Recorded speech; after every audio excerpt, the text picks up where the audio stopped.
அளவு தான் இப்போ படிப்படியாக எக்ஸ்பேண்ட் பண்ணிட்டு வருகிறோம்.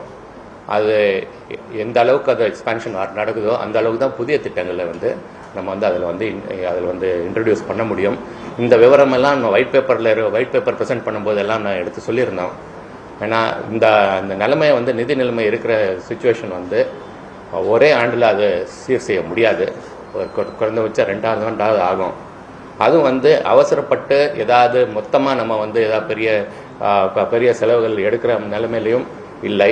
மொத்தமாக எடுத்தாலும் அது வந்து அரசோட பேசிக் ஃபங்க்ஷனிங் அஃபெக்ட் ஆகிறதுக்கு வாய்ப்பு இருப்பதனால தான் படிப்படி அப்ரோச் வந்து நாங்கள் நீதித்துறையிலேருந்து வந்து ரெக்கமெண்ட் பண்ணியிருக்கிறோம். அதுபடி தான் இந்த நிதிநிலை அறிக்கை கொடுக்கப்பட்டுள்ளது, செய்யப்பட்டுள்ளது. வெற்றி திட்டம் எத்தனை பேர், வெற்றி பேர்ல எத்தனை திட்டங்கள் கொண்டு வரப்பட்டது, அதுக்கு அமௌண்ட் எவ்வளவு ஒதுக்கீடு, வெற்றி நடிகருக்கு அது வந்து பல திட்டங்கள் இருக்குதுங்க. நீங்களே கணக்கு போட்டுடலாம். சம்மரைஸ் பண்ணுங்க, தனியாக கொடுக்க சொல்றேன்.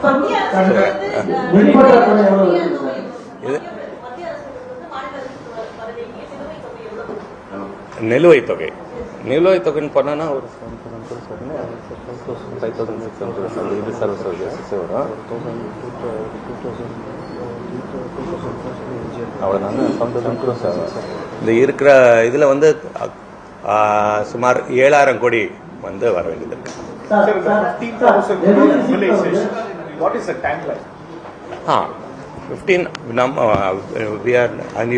Budget specially you would have noticed already that we have mentioned that lot of effort has been taken already for for efficient in terms of revenues, additional revenues, to get what was being leaked, what was there leakages, to bring them back to our treasury. In that respect, about 2,000 crores has come on that. Then there are other efforts which have been taken to just one moment. Revenue efforts which have been taken, in particular on the liquor side, about 1,500 crores. Then that action is being taken on stamps and duties registration side also, to review the anomalies and GLVs that we are underway. That the outcome should be seen in next few months. Then we are also worked a lot on commercial taxes side, on the GST side. As I had mentioned earlier during the white paper time also, that there is a need to gain confidence from the taxpayers, and that comes only when we give clean tax administration, and and that needs a good faceless tax administration system. So in the faceless tax administration system வந்து GST கொண்டு வந்ததுனாலையும் மற்றும் அதில் வந்து audit as well as scrutiny அதையும் faceless மூலமாக நடவடிக்கை எடுக்கப்பட்டுள்ளது. இந்த ஜிஎஸ்டியிலே வந்து நம்ம பார்க்க போனீங்கன்னா we are expecting a normal growth of 12% plus over and above that 4,000-5,000 crores of gain on account of this interventions and these initiatives. Yes, we are expecting that. And income source பொறுத்த வரைக்கும் நீங்க எப்பவும் திரும்ப அந்த tax அந்த இதே தான் சொல்லிட்டே இருக்கும். ஒவ்வொரு முறையுமே வந்து அது கூடுதலா வேற எந்த இதுக்குமே பிளான் பண்ணலையா? ஏன்னா ஒன்லயே வந்து பார்த்தோம்னா டாக்ஸ் கலெக்ஷன் பண்றீங்கன்னா டாப் மார்க்குன்னா மணல் சம்பந்தமா இருக்கு. வேற மற்ற துறையில இருந்து செலவினங்கள் குறைச்சி வட இன்கம் சோர்ஸ் பண்ற மாதிரி பிளான் பண்ணவே இல்லையே? பண்ணியிருக்கோம். Absolutely. அது நீங்க லேட்டஸ் எந்த துறைன்னு சொல்றீங்க? Can you give more specific? Income சோர்ஸ்க்கு எந்த மாதிரி இருக்குன்னு கேக்குறேன். நம்ம கான்ஸ்டிடியூஷனல் ஸ்கீம் ஆஃப் திங்ஸ்ல பார்க்க போனீங்கன்னா மாநிலத்துக்கு வந்து சில ரெவென்யூ சோர்சஸ் மட்டும் தான் இயர்மார்க் செய்யப்பட்டுள்ளது. அதை பார்க்க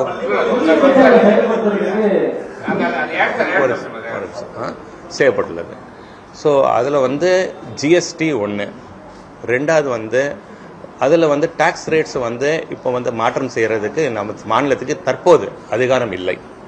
அந்த டாக்ஸ் ரேட் வேரியேஷனாக பண்ணணும்னா வெறும் ஜிஎஸ்டிசி கவுன்சில் தான் பண்ண முடியும். அதுக்கு அடுத்தது வந்து வேட்டில் வந்து petroleum as well as alcohol இந்த ரெண்டுலேயும் இருக்குது. அதில் வந்து there is provision with state has, அதில் தான் ஸ்டேட் கொஞ்சம் லீவே அதில் மட்டும் தான் இருக்கிறது. ஆனால் இன்றைய நிலைமை எப்படின்னா பெட்ரோல் ப்ரைஸ் டீசல் ப்ரைஸ்லாம் ஏற்கனவே அதிகரித்து இருக்கிற நிலைமையில் கூடுதலாக டாக்ஸ் ரேட்டை வந்து புதிய நிதி சுமையை வந்து கொடுக்கறதுக்கு அந்த மாதிரி நிலைமை இப்போ இல்லை. அது அப்புறம் அடுத்தது லிக்கர் பார்த்தது என்னன்னா, லிக்கர் ஆல்ரெடி நம்ம வந்து it's been taxed one of the highest taxed in the rates in the around other states. அது தவிர பார்க்கணும்னா ஸ்டாம்ப்ஸ் அண்ட் ரிஜிஸ்ட்ரேஷனில் கொஞ்சம் ரேட்ஸை கொஞ்சம் மாற்றுறதுக்கு ப்ரொவிஷன் இருக்குது. அதில் ஒரு மைனர் சேஞ்சஸ் நாங்கள் கொண்டு வந்திருக்கோம். அதில் முக்கியமாக சேஞ்சஸ் பண்ண வேண்டியது வந்து கைட்லைன் வேல்யூ அனாமலிஸ் சில சிட்டிக்கு பாருங்க. சென்னையில் பார்த்தீங்கன்னா சிட்டிக்குள்ளே ரேட்ஸ் கம்மி, சிட்டிக்கு வெளியில் ரேட்ஸ் அதிகமாக இருக்கிறது. இந்த மாதிரி அனாமலிஸ் கொஞ்சம் கரெக்ட் பண்ணுறது நடவடிக்கை எடுக்கப்பட்டு வருகிறது. அது இன்னும் 1-2 மாதங்களில் அது கரெக்ட் ஆகிடும். ஸோ இவ்வளோ தான் லிமிட்ஸ் இருக்குது பார்க்க போனீங்கன்னா. There are residual taxation power எல்லாம் ஒன்றிய அரசுகிட்ட தான் இருக்குது. ஸோ டாக்ஸேஷன் பொறுத்தவரை ரொம்ப limited flexibility with state governments. நம்ம மட்டும் இல்லை, தமிழ்நாடு மட்டும் இல்லை, எல்லா மாநிலங்களிலும் அந்த லிமிட்டட் ஃப்ளெக்சிபிலிட்டி இருக்கிறது தான் one of the complaints raised by all states. And அது பண்ணிட்டு வருது.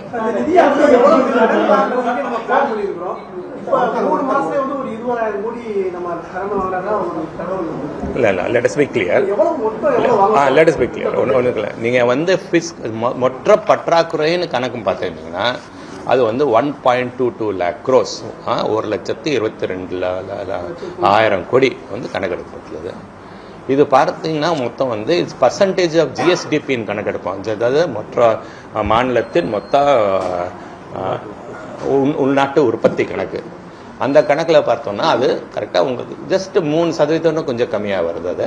அது வித்தின் தி லிமிட்ஸு. கடன் நான் ஏற்கனவே ஒயிட் பேப்பர் ப்ரெசென்ட் பண்ணும்போது நான் கிளியராக சொன்னேன், எந்த கவர்மெண்ட்